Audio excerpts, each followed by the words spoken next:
I believe we are live. I believe we are live. Let me know if you can hear me and see me okay in the chat. Testing microphone, testing microphone, testing video, testing everything. Let me know what you guys think in the chat. Frankie from Flatbush here. This is Coffee with Frankie. I am the Frankie. This is the coffee. Hope you're staying caffeinated out there. Let me know in the chat if you can hear me and see me okay. We got Harlan out here. We got Phil Adams out here. Harlan, Phil, let me know if you can hear me and see me okay out in the chat. So that way we'll know if we can proceed with our audio. All right. Phil Adams is here. Audio 100%, video 100%, bell 100%. Loud and clear. Okay, everything seems to be on the up and up. Last week, if you don't know, we had a power outage during the show. All of a sudden, the power went out. So I think we've experienced just about every kind of technical malfunction you could possibly have while I've been down here in Florida.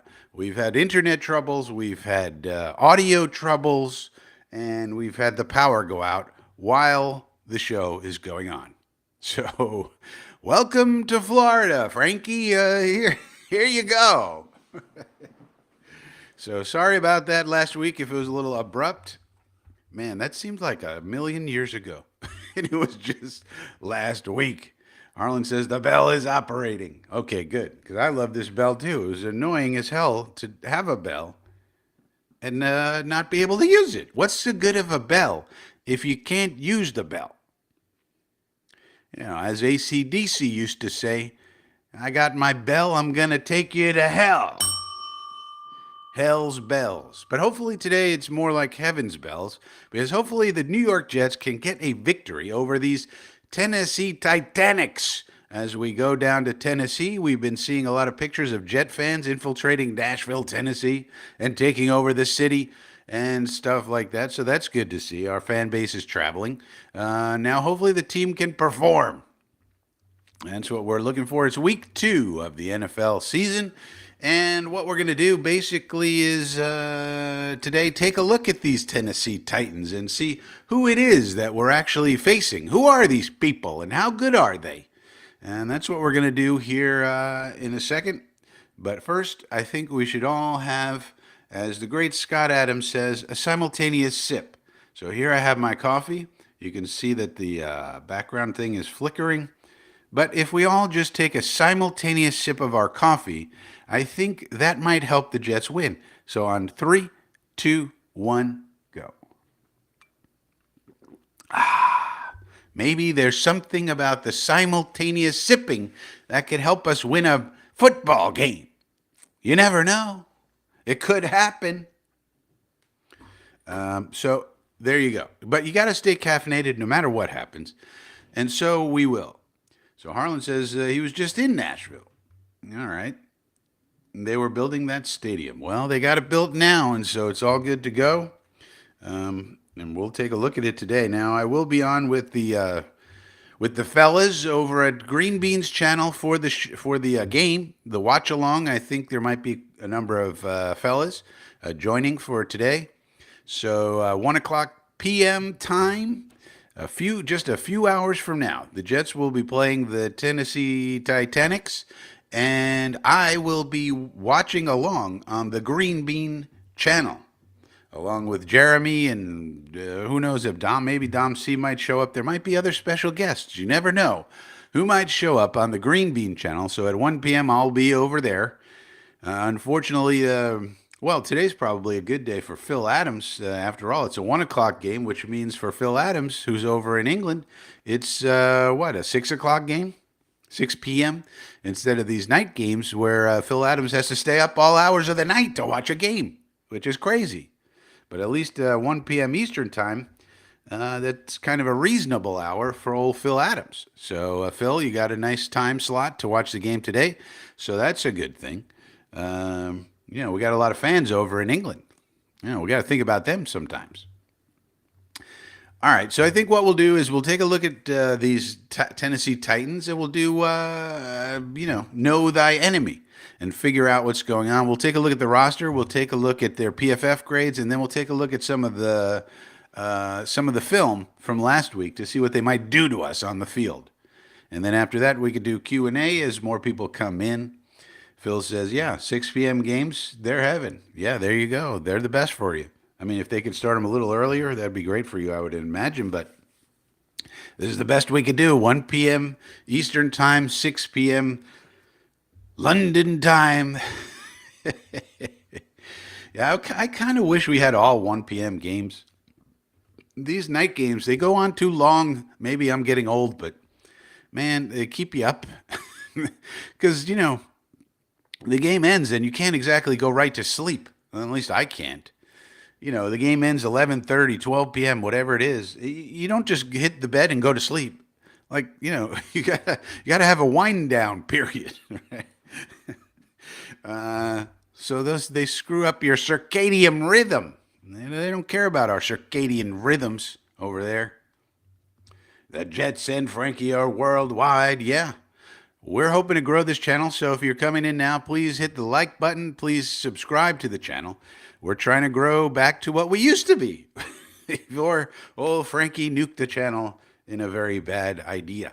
But nonetheless, hitting the like button helps. It helps with the algorithm. Hitting the subscribe button, hit the bell, hit all the buttons while you're there. Leave a comment, leave a chat, do all the things and interact with the channel so that YouTube knows, hey, this channel is on its way up. This is an up-and-comer right here.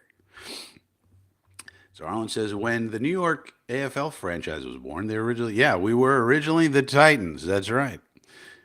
Which is kind of a cool name. I like the name the Titans. The New York Titans. And now they're the Tennessee Titans. But they haven't, they haven't really lived up to the name. Of course, they came from this particular franchise that's now called the Titans. Used to be the Houston Oilers back in the day. So things change. Yeah, too angry. Like either you're too angry, right? The game didn't go well, so you're upset, or you're elated, like, we had an amazing game and we won and we're on cloud nine. Either way, you can't sleep. So, you don't get to sleep till 2, 3 a.m. And then, you go into work the next day and they're like, hey, you want to do your job or what? You look like a bump on a log over here. And it's all the fault of the NFL. They're trying to maximize those profits. Harlan's already subscribed, so anybody else who's not, join Harlan, join Phil Adams, hit the subscribe button, hit the like button. You'll be in good company. Look at these fellas. These are good fellas. You want to be in league with them. So go ahead and subscribe, like, and just for those who might be wondering, why am I going to subscribe? It doesn't look like Frankie's been putting out too much content here lately. Well, that's true, but guess what? I'm toward the end of my MBA journey. And in fact, there's only one more thing that has to get approved, and then I will have everything done. Which, when you're going through an MBA program, it's quite time intensive and brain intensive, I would say. So with that ending, now guess what? I'll have more time to put out more content during the week. These last few weeks, it's just really been this show, and sometimes I would carve it up and sometimes not. But going forward, there's going to be much more content. We're going to do PFF stuff. We're going to do Frankie stat stuff. We're going to do other stuff. John is here. Look, even John is here. I mean, come on. You can't do better than John, can you? I think you'd be hard-pressed. And so with all these cool fellas around and all the content that's coming, I would say now's a good time to subscribe, get in on it. Hit the like button, hit all the buttons, hit the bell button, hit any button you see, just hit it. That's like Coach Middleton said at that time. He said, if you see something moving, hit it. If you see something not moving, hit it. If you're not sure what to do, hit it. If you see a button, just hit it. Coach Middleton also had the great saying of everybody wants to be in heaven, but nobody wants to die. Paul Klein is here. Looking forward to watching the game. Yeah, we got a good crew going on, Paul. And hopefully you guys enjoy those watch-alongs with Green Bean and Jets Chaos and Dom C and whoever else shows up. Because those are kind of fun, I think. And we all get to experience the joy and the agony all together. All right. So all that being said, we got four now, Harlan. Let's not short change it. But yeah, there's a lot of competition for eyeballs out there, Harlan. There's, as you know, there are many Jets. I think probably the Jets have the most YouTube creators, content creators on Earth. Every time I turn around, there's a new one, and they're getting younger and younger. Some of these people are like 10 years old, starting a YouTube channel about the Jets. It's craziness. But there's a lot of competition for for your attention. So I appreciate you hanging out with old Frankie because you could be hanging out with lots of other people, and you choose to be here. So I appreciate it. All right, so let's share a screen. Let's see what we could do. Let's take a look at these Titans. Let's see if I can figure out the best way. Let's do entire screen, and we want screen 2, and we want. Let's also share audio in case there's any audio. And let's see how this works. All right, there we go. So this is the old roster of the Titans. So these are the players we will be playing against today.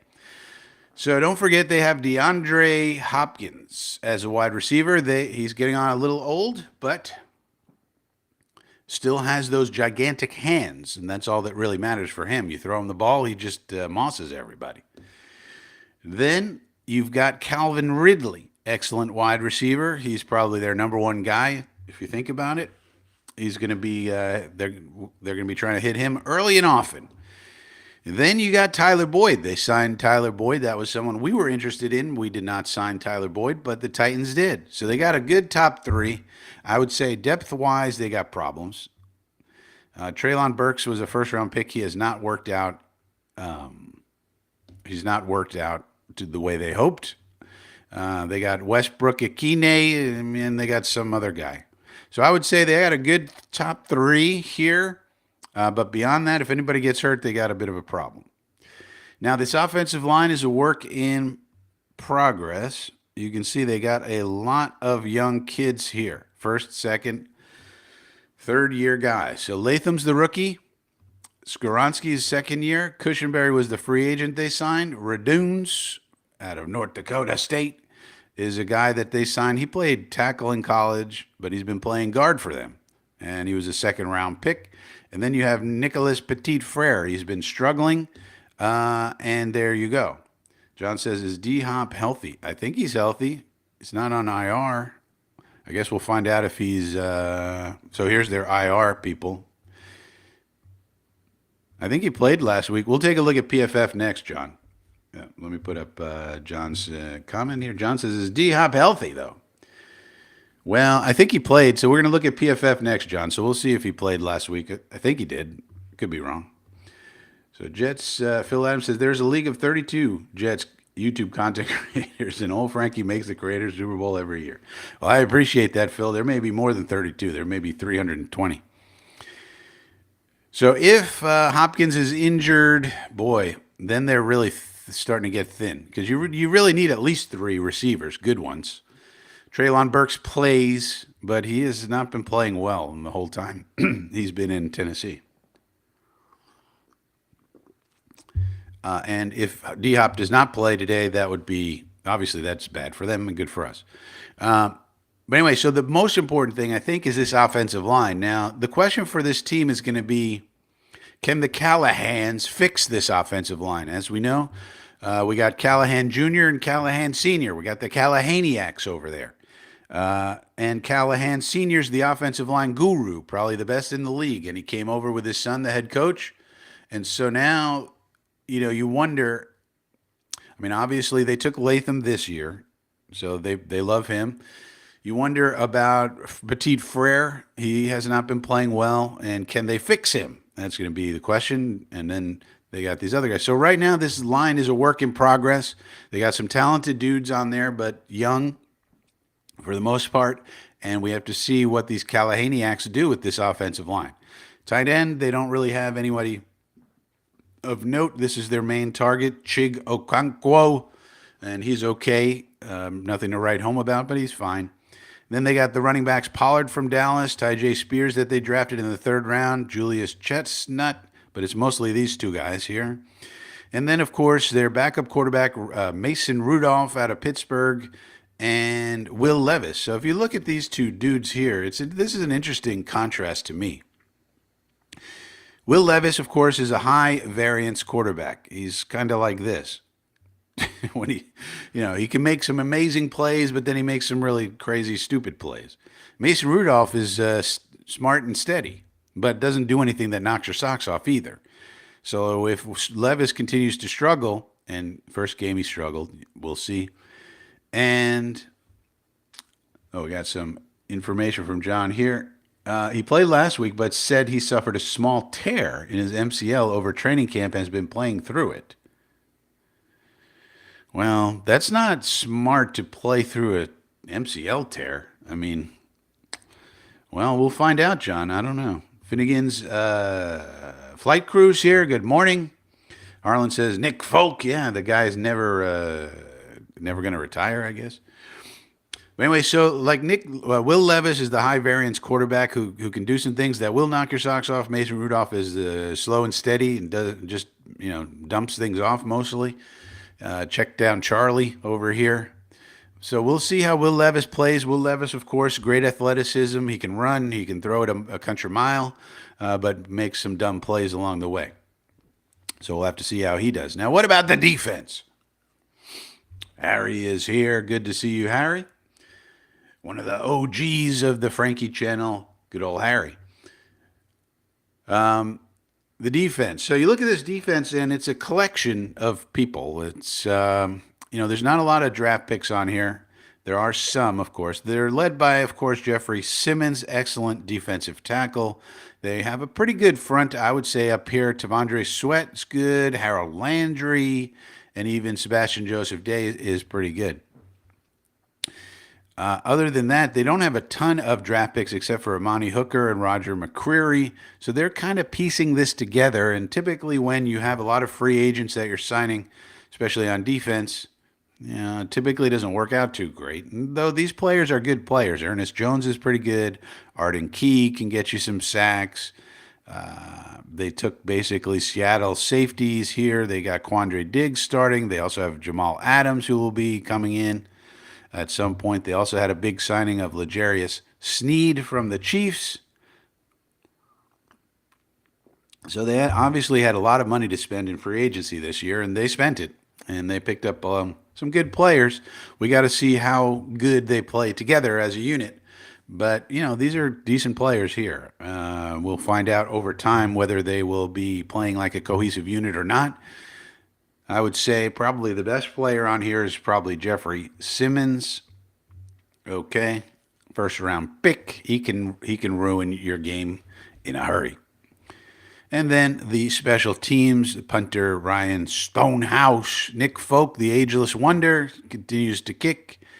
And here are their returners, Jaquan Jackson, Tyler Boyd backs him up, and so forth and so on.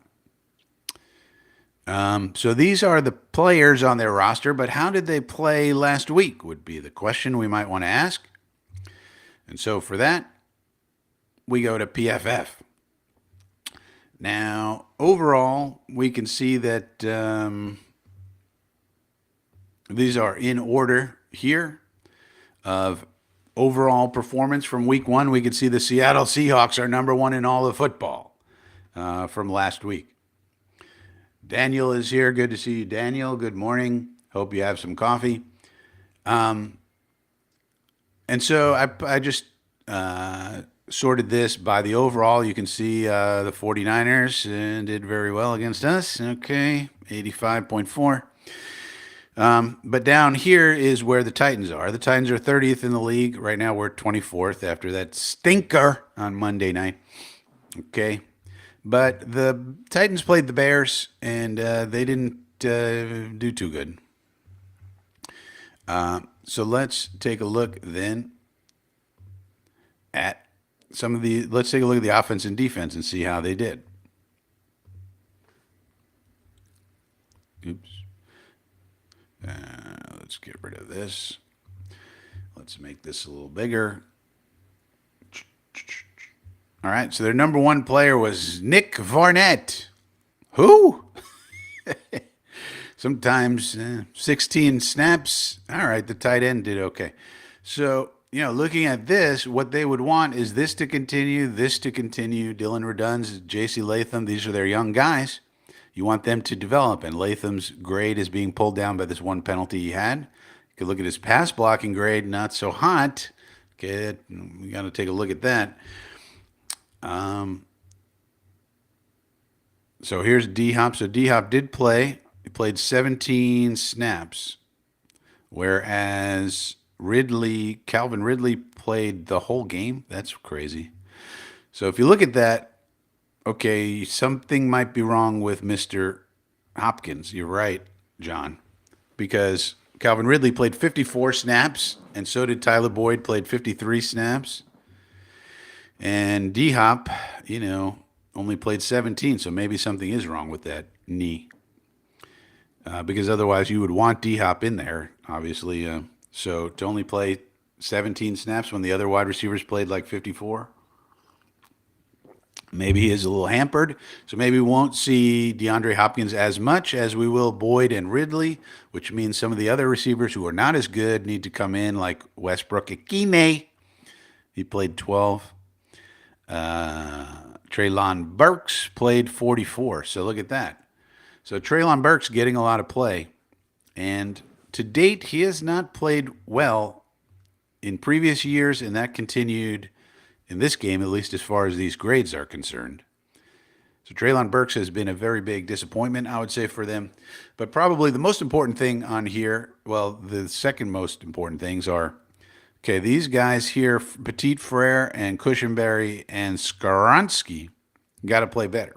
Now, these grades aren't horrible, but, Cushenberry signed as a free agent. Petit Frere has struggled ever since he's been in the league. But Skaronski was a high draft pick, and people had a lot of high hopes for him. And these grades are no bueno. You got to think, okay, Skaronski, you got to step it up, buddy. Now, the other obvious thing is their worst rated player is the quarterback, and that is no good. Now, we have experienced a lot of that with our club, but when you have a quarterback who's got a 32.8 overall grade, as we all know, this is no bueno. This is sort of Zach Wilson territory. And you really can't have that. By contrast, Aaron Rodgers last week had an 84, something like that. But, of course, we shouldn't compare Will Levis, young quarterback, to Aaron Rodgers, the Hall of Fame veteran. But still, you get an idea of what great quarterbacking could be, and this is not it. This is not it. Now, he played all 64 snaps, so he had 64 snaps, so I guess Ridley wasn't on the field for all the snaps, all but 10, but that's still a lot. But a lot of their success is going to come down to these players here. The offensive line, can they play better? The quarterback, obviously. And then, of course, they hope these two continue to play well. And if not, they'll have to keep building on this offensive line. Maybe it takes them another year to get the kind of people that the Callahans really want. I would say probably Petit Frere is in trouble. Skaronski's not going to be in trouble for another year or two in terms of replacement. But Petit Frere, I'm sure they would like to improve upon. And Cushenberry just signed a free agent deal, so we'll see. And he's a veteran. He probably will play better going forward. But what about the defense? Well, let's take a look at the old defense. Let's get rid of this. So the number one ranked player and who had a great game is Amani Hooker, the safety. Then you have Tavondre Sweat causing problems, okay? That's not good. I mean, when you get a defensive interior guy this highly rated causing pressures, that's really good for their defense and bad for us, obviously, if he continues to do that. McCreary played pretty well. Now, the interesting thing, Jeffrey Simmons all the way down here with a 54 grade. That's probably not going to continue. I don't know what happened there, but he didn't have a nice game as score according to this. Anyways, and somebody like an Arden Key was somebody we could have signed along the way, but we did not. Not a great game for Mr. Key, but as we all know, he can rush the passer pretty well. And even L'Jarius Sneed. Now, I don't know what happened with L'Jarius Sneed in this game, but this is probably not going to continue. A 38 grade for L'Jarius Sneed, LJ as they call him. You know, I don't think L'Jarius Sneed is going to continue playing this poorly. So I don't know what happened here, but this is not a good game and not what they expected from their big signing. This is the guy from Kansas City. Now, you might say, well, maybe he was a product of the Kansas City system and being around all those great players they have on the championship Chiefs. Maybe, but I would doubt it. I mean, maybe to some extent, but 38 grade, that's pretty bad. This is a really good player, so I doubt that's going to continue. But, you know, here's Quandre Diggs, the safety they signed, you know, not working out too good. Sebastian Joseph Day, kind of meh. So this is what they have done, at least for one game. I would expect improvement from Jeffrey Simmons and L'Jarius Sneed. Those are good players. Those are good players. So let's take a look at why maybe Will Levis struggled. Let me check. Let's check the old passing here. So you see here, well, okay. So we see some things here. No big time throws. One turnover worthy play. He was getting the ball downfield, 8.1 A dot average depth of target. But here's probably something that is no good, that he wants to improve upon. The time to throw. So this is 2.74. You want it to be 2.5 or less. So this isn't terrible, but it's not good. That might be one of the things that went wrong with Mr. Levis, Mr. Levi's, the eau de mayonnaise. Okay? Got to get rid of the ball. The ball has to come out. As Greg Van Roten once said, the ball must come out. You cannot hold on to the ball in this league too often. So in this game, he had one touchdown, 2 interceptions, 59.4 completion percentage. That's no bueno. Yards per attempt, 4.0. That's also no bueno.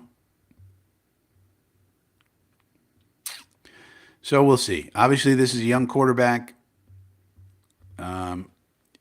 Probably going to be high variance. Hopefully, he doesn't have a great game against us, and hopefully he doesn't improve until later, if he's going to improve at all. All right, so that's it for the PFF grades. Any questions, concerns, ideas, thoughts about these PFF grades? Harlan says, hey, the Jets were interested in Skoronski. Well, he hasn't been good so far, Harlan, but sometimes these offensive linemen take 2-3 years. And the interesting thing, Harlan, is now they have the Callahans, especially Callahan Sr., Bill Callahan. How much, if anybody could fix him, it'd be Callahan or Stoutland over in Philadelphia. So if Callahan can't fix him, then he can't be fixed, the way I see it. But if I were a Tennessee fan, I would say, okay, Callahan's going to fix him. He's got talent, went high in the draft. Callahan's going to fix him, right? So it'll be interesting to see if a player like that and the rest of the offensive line gets better as the year goes on. If you think about it, it's good. It's probably good that we're getting this team early, because as the season moves on, the Callahaniacs are probably going to get that offensive line performing better as the season moves on, and probably in the middle of the year, end of the year, they're probably going to be better than they are in the beginning of the year. So probably a blessing that we're catching them early, I would say. But I wouldn't write them off just yet. So far hasn't been great, but wouldn't write him off just yet. John says, what about Braylon Allen? Well, we need to run more plays, John, to get Braylon Allen the ball. And to do that, we need blocking. We need our offensive line to play better, open some holes, and keep our drives alive. That's basically, and then Allen will get in there, and then all of our backups will get in there. We really didn't have time to get the backups in there, John, last game. There just wasn't enough plays to get the backups in. Harlan says, hope the Jets play some of the younger D linemen. I don't think they are, Harlan, to be honest with you. I mean, they called up Jalen Holmes. So LT3 is probably not going to be active today, Harlan. I got news for you. I don't think he's ready. I think he's more looked at as a project.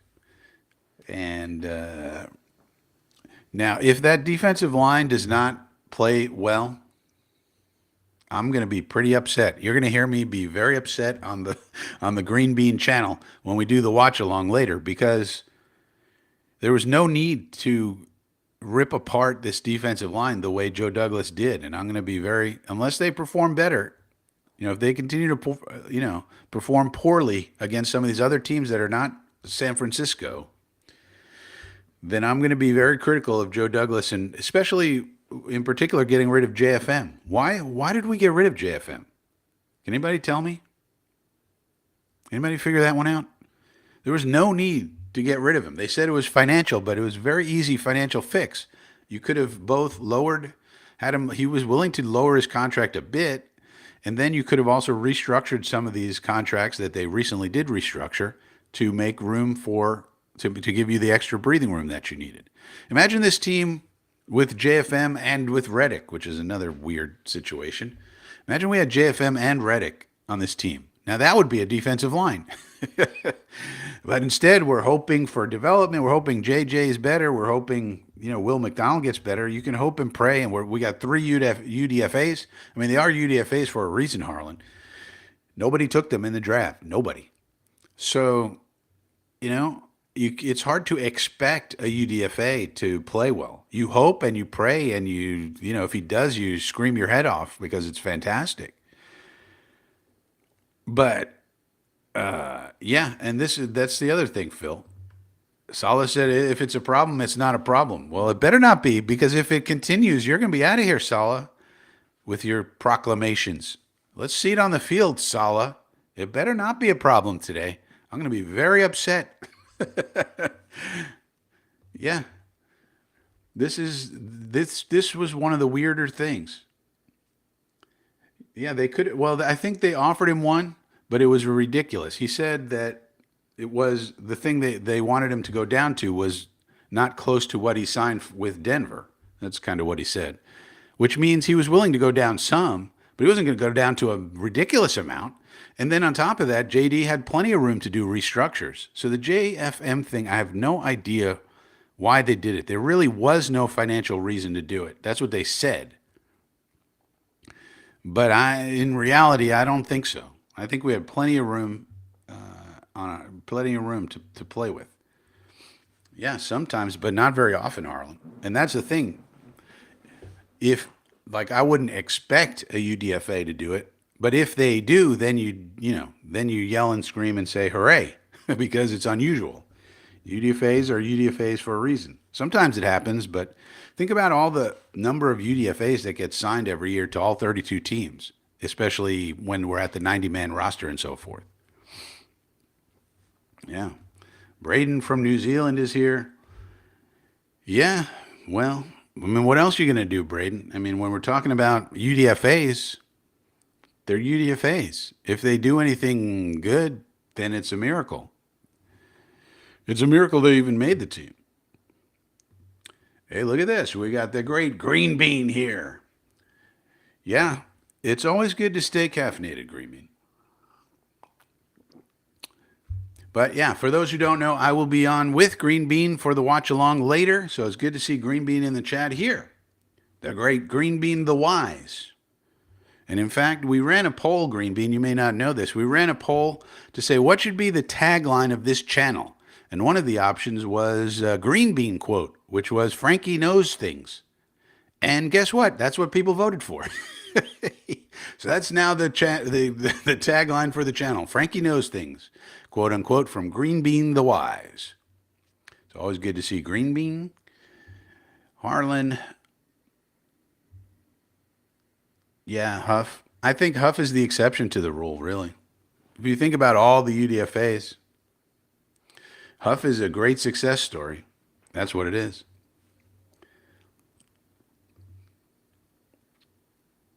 Green Bean in the house. Yeah, we got all the folks in here. Got to stay caffeinated. All the pieces matter. Yeah, that's true.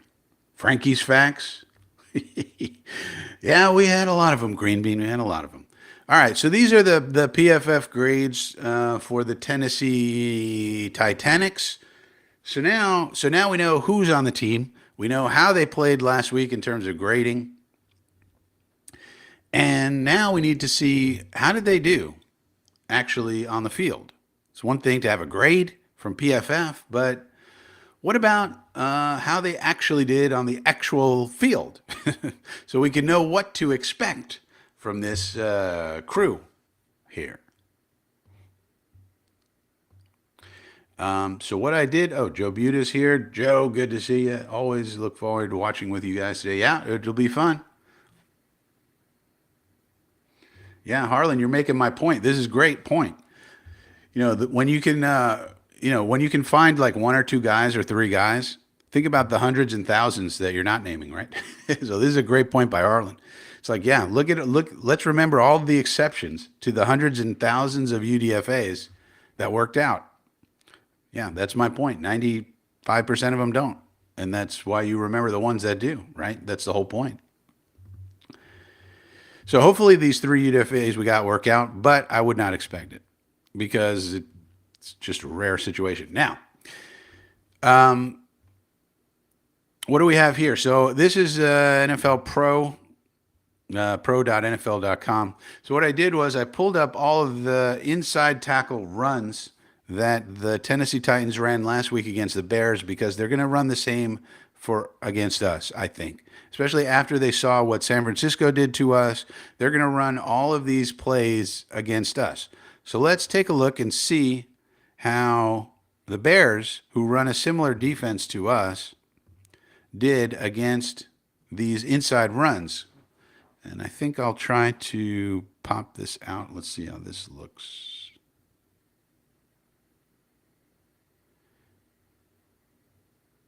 That looks pretty good.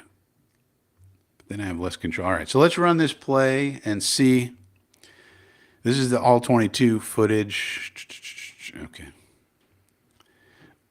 All right, so here you can see that the Titans are in 12 personnel.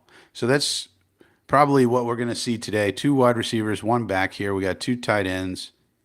I think they're on the left side here. Or maybe this is 11. I'm not sure.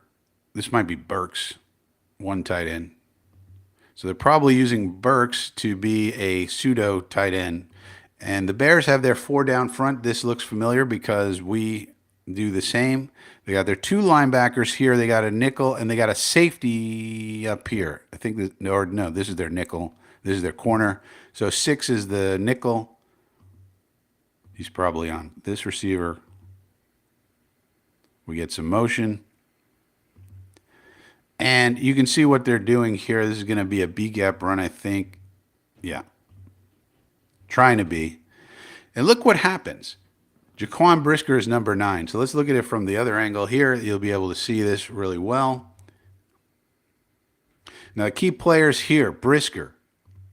And this is what we didn't get last week enough that we should have, which is safety play that fits the runs. Oh, yeah, this is a wide receiver. This is the tight end. So this is actually 11, but look at the tight splits indicating run. And Brisker, look at the way he's reading his keys. Look where he is now. So he's back when they're getting it set up. Then when it's closer to the snap, he's up at the line of scrimmage. Then they try to block him in this gap. And he says, "Get out of here," with this block, and he makes a great tackle. Now, that is the kind of play we need right there out of Chuck Clark, Tony Adams, whoever it is in the safety spot. That's the kind of play you need to fit those runs. If that block was successful, and this is a wide receiver, this is Westbrook Akine over here. It's a wide receiver trying to block a safety. And this safety, Brisker, said, "Get out of my way. I'm getting this running back." Right. And then he celebrates. Okay. Now, this one's going to be a more successful play, but that's the kind of play right there that I think we're going to need out of people like Chuck Clark, Tony Adams. They're going to be the key. It's great to have great defensive line play, and we do try to have that. But if those guys get blocked up, your run fits have to be excellent, and your safeties then are necessary, especially when you are in nickel and you don't have the third linebacker there. The safety has to kind of come and fill that role and has to be good at it. And again, this is a similar type of thing we're going to do. This guy's wide 9 over here. This is what we do. Nickel, wide 9. This is what we do. We got some sort of, this looks like 2-man maybe. This guy's here. This guy's here. This is probably 2-man, looks like at the moment. We get some motion again. And again, now this running back bounces it out and does better. So this is the type of thing we're going to see. Let's look at it from the other point of view. In this one, there was not so much of a run fit because probably didn't read the keys or was disguised. We got some good combo blocks here, decent blocking here. Edwards filled this hole, but the running back said, "I'm not going here." And also got another tackler there. So he bounces it outside, and probably 29 was a little too late. Think about it. Here's a blocker. 29 should have been attacking this, but was probably trying to keep him moving to the inside. And 7-yard gain. So not terrible, but not great either.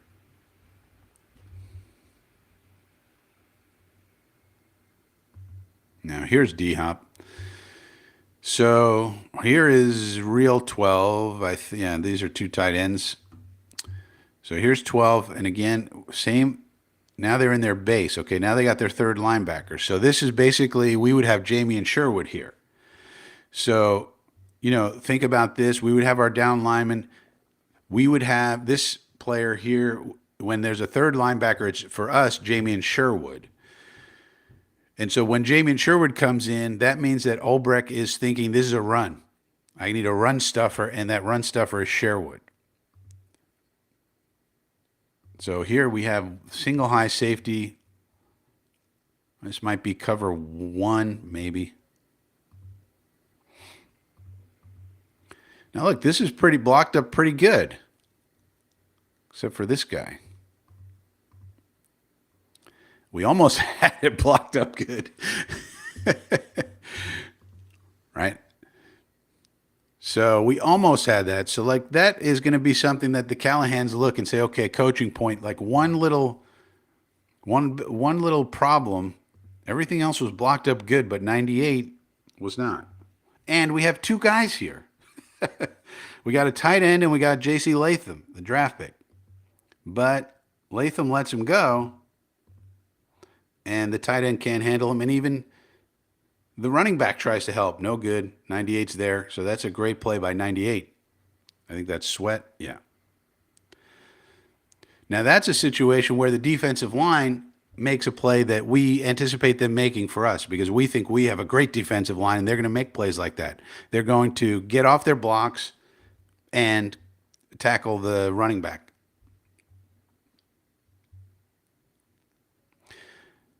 All right.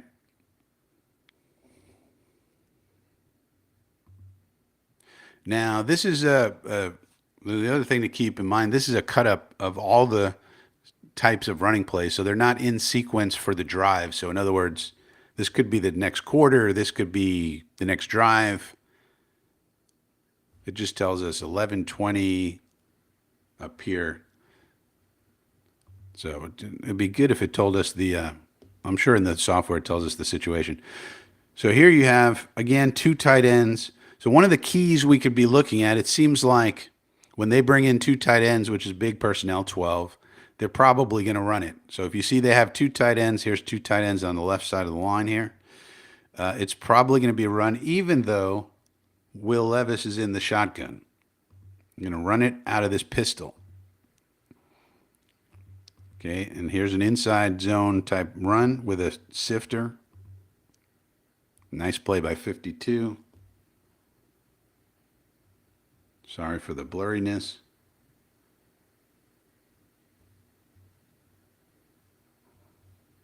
All right, what's going on here?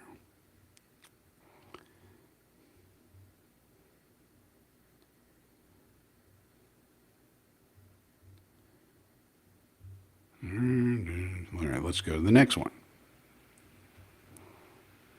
Okay, this is looking pretty good. All right, so here we have shotgun pistol.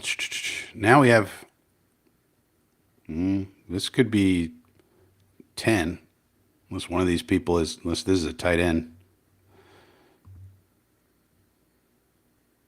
Interesting, and they ran out of this? Oh, this must be Levis. Okay, this is a scramble. Now, that's something we also have to watch out for. Levis can scramble. He's very fast. So they counted this as a... See, this is something that's different. When I do my drive charts, I call this a pass play because you're trying to pass. Look how close Sweat was. This guy Sweat is some kind of player. This is the guy they got from the football team, the Commanders. But so that's something else. Levis is a mobile quarterback, so we'll have to be chasing him around probably a lot. But when I do my drive charts, to me, that's a pass play because you were intending to pass, even though you wound up running. But when they officially do this and you ask for a cut up, which is really cool of this software that you can do these cut ups, it counts that, the system counts it as a run because he ran. Tony Alexico. Well, I mean, that's the thing, Tony. I mean, if I'm looking at this, our coaching staff is looking at it in much more in depth. I'm not going to say I know more than the coaches. But at the same time, also, you also have to execute as a team, like the players. They have to do what the coaches tell them to do.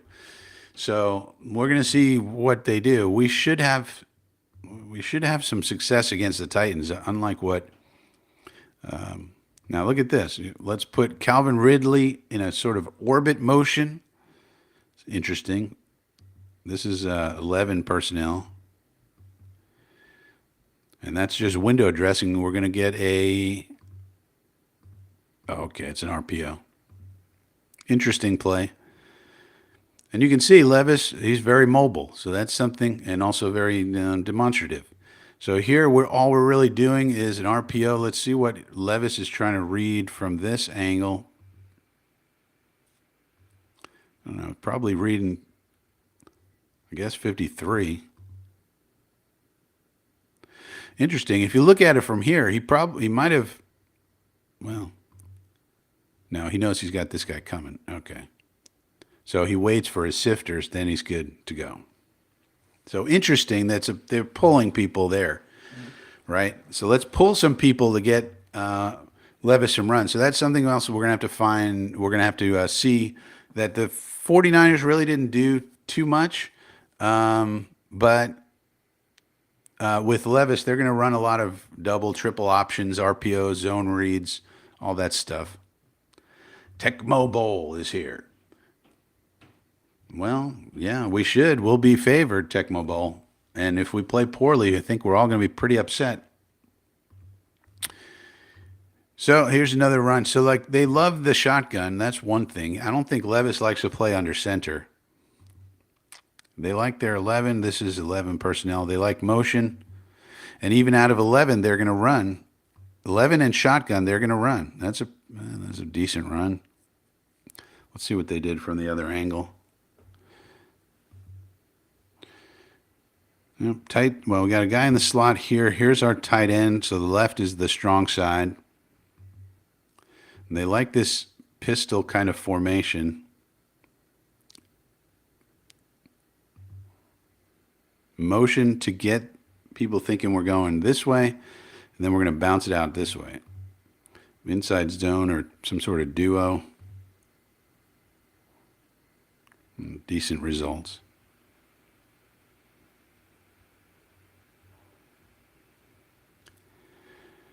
And again, here we are. Now we got this wide split out here. This would be interesting if they're trying to ISO this guy.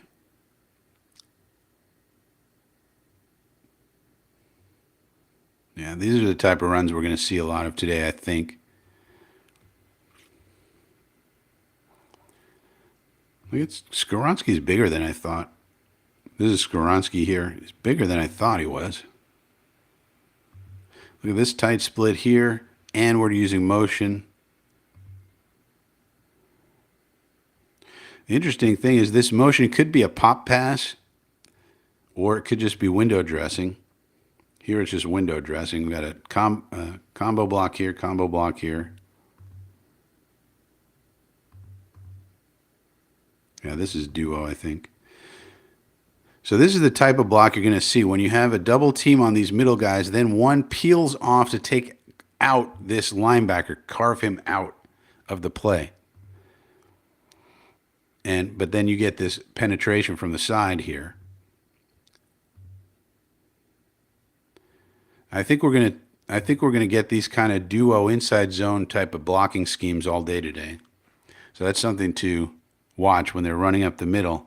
And that's when you need your safeties to come and fortify the defense. There again is a similar play. Look how much space he has here. Yeah, they're gonna look at our San Francisco tape and run this play right here all day. Let's take a look at it from this angle. Now they have the tight end in the backfield, the old double wing. Again, double team here. And this tight end is being used kind of like a fullback, carves out this linebacker to create the space. Okay. This is good blocking right here. I mean, look at this hole. So this is something to look at. Where's the fortification? Where's the safeties? Where were the keys? By the time they get to them, too late. Nice run by Spears. So we're going to see that today all day long. That's going to be a key to this game, I think. They're going to carve us up. They're going to try to anyway. Out of the shotgun pistol. They love this shotgun. Levis, I think, doesn't like to play under center. No, that didn't do so good. 16 is Burks. Let's look at it from this angle. They love tight splits. Look at these tight splits. 85, 83. Zero's Ridley. Agent Zero.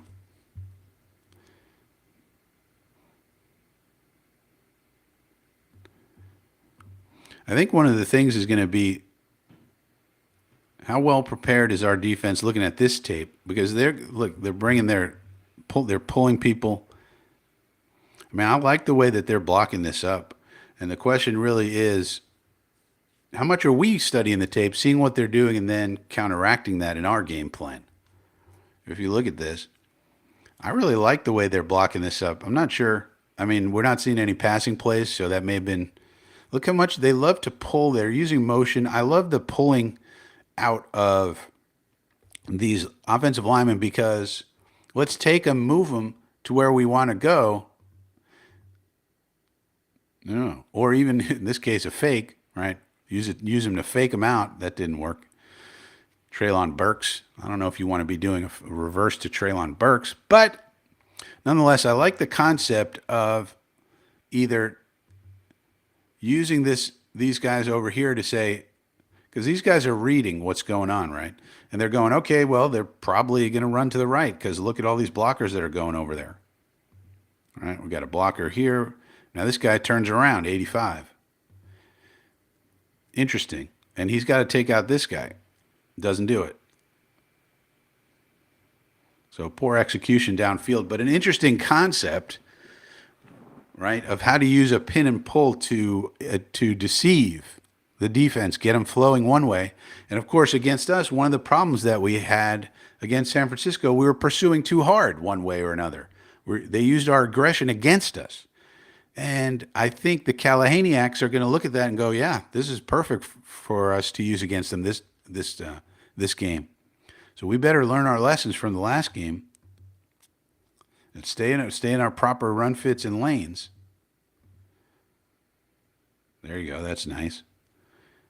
And also keep in mind that Levis, shotgun does not mean pass for Levis. That's for sure. All these run plays we're seeing are coming out of the shotgun and pistol. Lots of motion, lots of window dressing. So you better read your keys and get into your run fits. Like here is a good example. This is what we need to do. So I think we get the picture.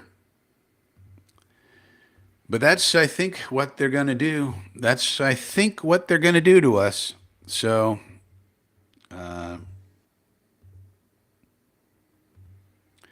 that's probably on the menu. All right.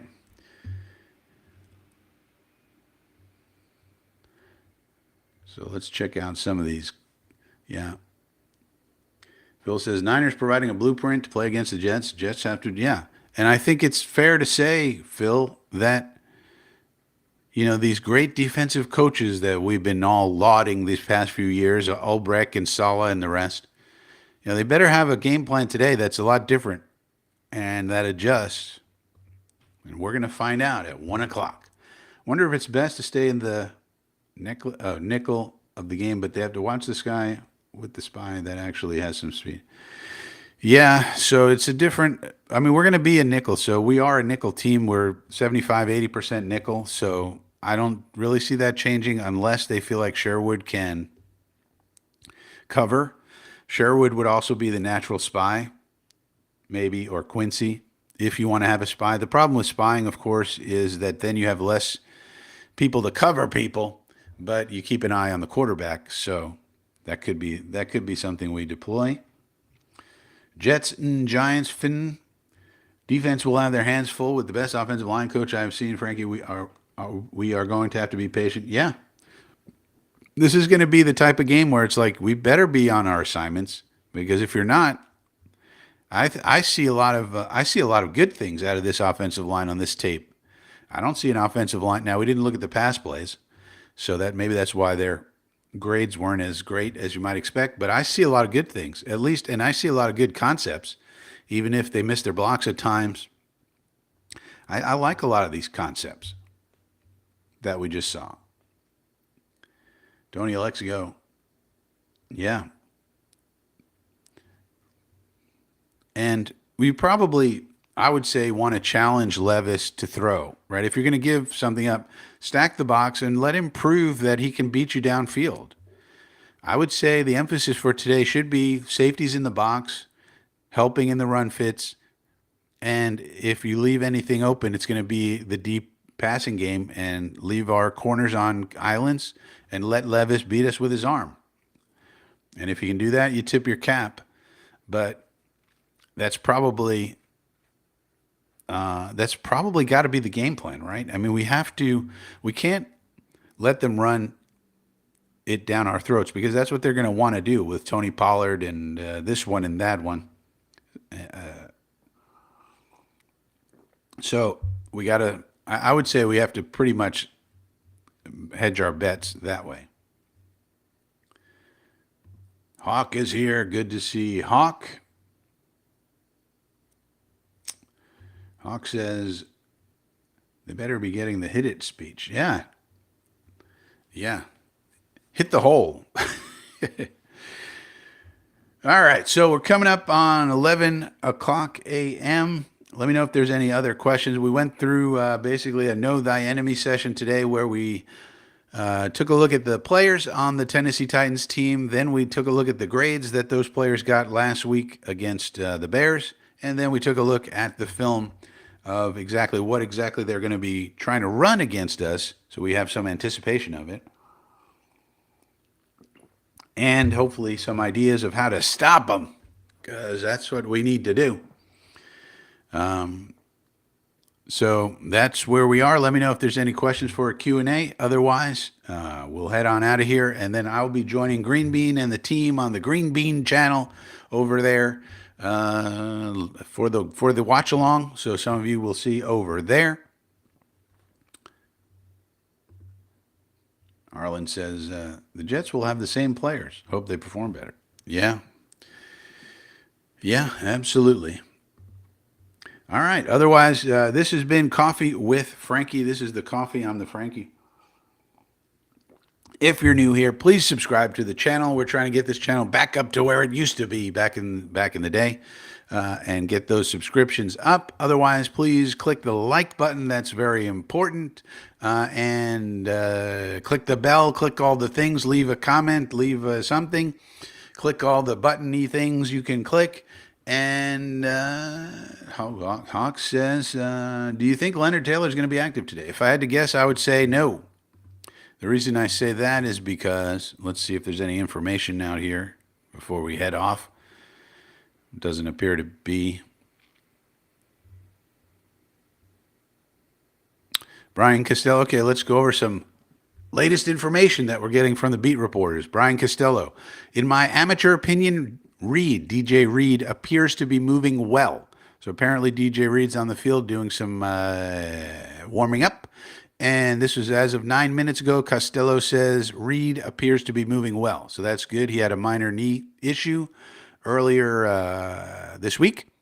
So looks like DJ Reed probably going to be okay. They also didn't call up any cornerbacks from the P squad. Now, speaking of the P squad, and I'm just going to scroll through here.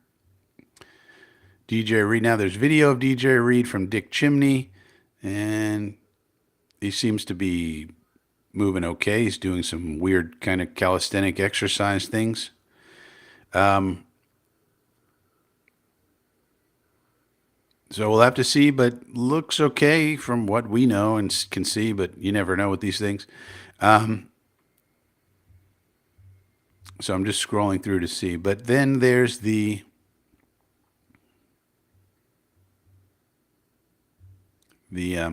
issue of the fact that we called up Jalen Holmes from the P squad. That's a defensive tackle. And it seems to me, though I could be wrong, we'll have to find out. It seems to me they call him up to be the 8th defensive lineman and the 4th defensive tackle instead of Leonard Taylor. So it seems to me they view LT3 as someone who's developing. They don't want to expose him to the waiver wire because he probably won't get through it. But it doesn't seem to me like he's ready yet. Now, that could change. That's just based on the fact that he was inactive last week, and then they called up Jalen Holmes again for this game. So if I had to guess, Hawk, I would say no, he's probably not. He's probably going to be inactive. They didn't call up anybody else. So the person we will see active today, probably, we don't know, but it could be Brendan Bates, because they didn't call up Anthony Ferkser from the P squad. So the third tight end on our team is called Brendan Bates. And no, Tony, we don't have any more DTs. That's an area of depth concern, and I'm concerned about it. And I've been concerned about it ever since we got rid of JFM. Lakey Fotu is still injured, so we called up Jalen Holmes. Now we could, for example, activate LT3, and then we'd have an extra one. But we'll see. But if I had to guess, I'm just saying I don't think so, because I think they view Jalen Holmes being a little more game ready than LT3. Now, the interesting thing is that you can only really have 2 elevations, I believe it is, before you have to, there's sort of like free elevations before you have to sign the guy to the 53 man. So this will be 2 for Jalen Holmes. So they're going to have to make a decision on him. And that decision, in part, is going to be somewhat predicated on how they feel about LT3. But from what we've seen so far in the roster maneuverings, it seems like LT3 is a project, and they want him on the team because they think he's going to be good at some point. But at what point that is, we just don't know. So, long way to say probably not, I guess. Yeah. And I don't really understand. I still don't understand why we got rid of JFM. We had plenty of money with restructures and he was willing to go down a little bit, but he was not willing to go down apparently to all the way to what the Jets want him to go down to. And I don't quite understand that maneuver when you have the situation we have. JFM is a valuable dude. He can play in the middle and he can play at the end, and he plays well. I mean, that's a valuable guy, even if his play was trending downward over the last couple of years. Still a valuable guy. So, not sure why we had to get rid of him. I would feel a lot more comfortable about this team if he were on it. I'll tell you that much. So, hopefully, the defense starts playing better and we don't have these concerns moving forward. And then we all just kind of go, okay, they got it figured out. But if not, Braden says, I want the ball first. Yeah, but then they get the ball second in the second half. And part of what San Francisco did last week was they lapped us because of that. And, Saleh has said he doesn't like that. He likes to try and get a score right before halftime, then get the ball in the second half, and then score again. It's sort of like lapping them. I don't know. If our defense is playing well, then I'd rather they go out there first, shut them down, and then we get the ball. And then Phil says there must be more. The only thing that makes sense, because he's a good dude, it's not like any kind of character issue or anything. The only thing that could be is that Woody Johnson told him, or the money people, the cap people told Joe Douglas that he had to either get him way down or trade him. I mean, I don't like that. I don't like the idea that the owner or the cap people are going to tell the general manager what to do with personnel. I mean, generally they just give you the budget and that's it, and you can operate however you want within that. But I don't know what else could be to the story. JFM's a good dude, well respected, everybody loves him. He's a good human being, so it's not like a character issue or anything. I don't know what more there could be. I can't figure it out. Hawk says JFM was our second best edge setter and a disruptor. Yeah. I think it might be a blunder. We're going to see. If it continues this way, Hawk, then it certainly is. And I'm going to be very critical of JD for this. Now, if Clemens plays well or, and the defense, plugs up the run fine, then I'm not going to be critical. But if not, then I will be, because I don't get it. I don't get that move at all. Everything around Bryce Huff, I understood. I'd love to have Bryce Huff on this team. He was valuable, but not at $17 million. For that, I can understand. But JFM, I don't get JFM. Not at all.